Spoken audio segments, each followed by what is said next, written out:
Greetings world, we are Anonymous.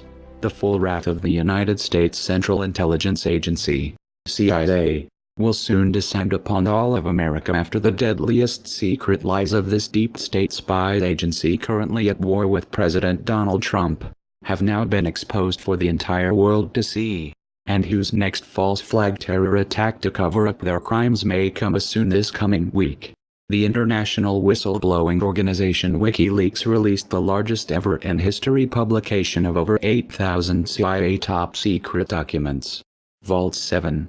CIA hacking tools revealing that this deep state spy agency has, in fact, created and cast a vast electronic surveillance net around the entire US unrivaled in modern times, and that has turned even the most innocuous devices, televisions, phones, computers, smart devices, automobiles, etc., into illegal spying tools. Prior to the release by WikiLeaks of these CIA top-secret documents, this organization's leader, Julian Assange, on the 3rd of March, emailed to President Trump's National Security Council, NSC, the encrypted key to unlock Vault 7 where these over 8,000 documents were stored. And that caused Trump to explode in anger less than 24 hours later and accuse former President Barack Obama of illegally having him placed under surveillance. Angering President Trump the most, as well as the FSB, were these top-secret CIA documents revealing that this deep state spy agency had created an exploit to falsely implicate Russia in hacking crimes it had never committed. And didn't he have to do as these Democrats had already destroyed themselves? The CIA's creation of this exploit designed to blame Russia for hacking crimes was co-created by Google engineers who had, at least, 427 meetings at the White House over the course of Obama's presidency, and that in its final development stage was given to a cybersecurity technology company named CrowdStrike that Google Capital had invested $100 million in. As to what CrowdStrike did with this CIA Google exploit, one must remember that during last year's U.S. presidential election, WikiLeaks released what are now called the POTUS emails that roiled the Hillary Clinton campaign due to its many shocking revelations of high crimes and corruption within not only Clinton's campaign, but, also, the entire Democratic Party, DNC. To how WikiLeaks obtained the POTUS emails in the first place was through a disgruntled DNC officer named Seth Rich who was angry over the election being manipulated against Senator Bernie Sanders, but who shortly after he had turned over these damning email documents to WikiLeaks was assassinated, and that WikiLeaks offered a $20,000 reward to capture his killers, who were never found. With Hillary Clinton's campaign manager John Podesta having previously stated to Seth Rich's assassination that I'm definitely for making an example of a suspected leaker whether or not we have any real basis for it. And WikiLeaks leader Assange himself saying Russia had nothing whatsoever to do with the hacking of the Podesta emails. There was no doubt within the FSB that this DNC leaker had been killed by Clinton and /or Obama forces for his leaking of these damaging documents.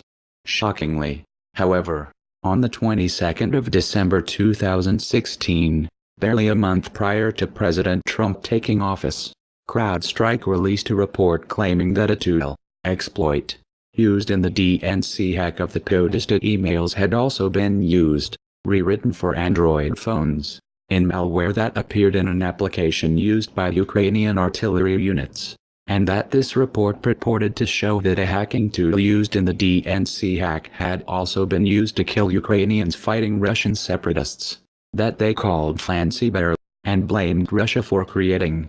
In its most simplistic rendering, what CrowdStrike was claiming was that Russian military intelligence created the Fancy Bear exploit to put on the Android phones of Ukrainian artillery soldiers so that when they used them they could be targeted and killed, and that was also found on the DNC computer hack, with the major problem to this outrageous claim being that it wasn't true, and that Ukraine's Ministry of Defense told the world about too.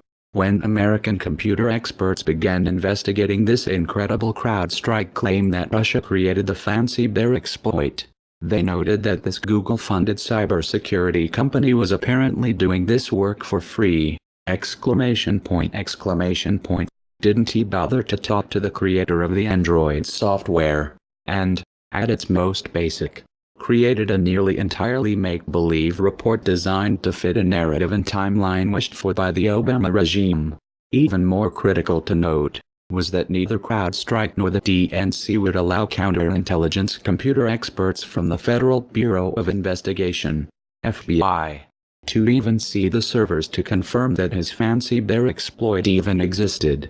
But even as this fake news CrowdStrike report blaming Russia for the hacking of the DNC was proved false within hours of its being released, the Obama regime, nevertheless, quickly followed it with an even more fatally flawed fake news report that, in essence, was described as, it merely listed every threat group ever reported on by a commercial cybersecurity company that is suspected of being Russian-made and lumped them under the heading of Russian intelligence services. RIS, without providing any supporting evidence that such a connection exists. One would logically think that with two highly flawed Obama regime Russian hacking reports being completely discredited, this witch-hunting expedition would end.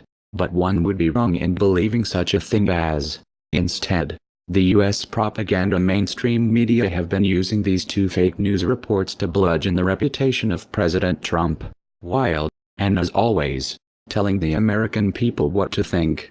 And with Wikileaks now proving that the deep state-aligned CIA was, in fact, the creator of this fancy bear exploit meant to discredit Russia, the Obama-Clinton leftist supporting US mainstream fake news propaganda media is, once again, choosing lies over truth, with CNN shockingly not even bothering to inform their viewers of the over 8,000 top-secret CIA documents, and whom, also, when the POTUS emails were released, outrageously lied to the American people saying no one but reporters could read them.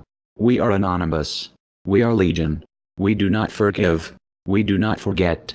Expect us. It is being called another catastrophic breach for the U.S. intelligence community at the hands of Wikileaks tonight. Thousands of documents and files on how the CIA uses cyberspace to spy on the bad guys and maybe even some of the good guys, too, using the Internet of Things and devices in homes around the world. It has the intelligence community on a hunt for the leaker of sensitive tradecraft and detailed computer code. Correspondent Benjamin Hall in London tonight with a story that continues to develop at this hour. The CIA can hack our televisions.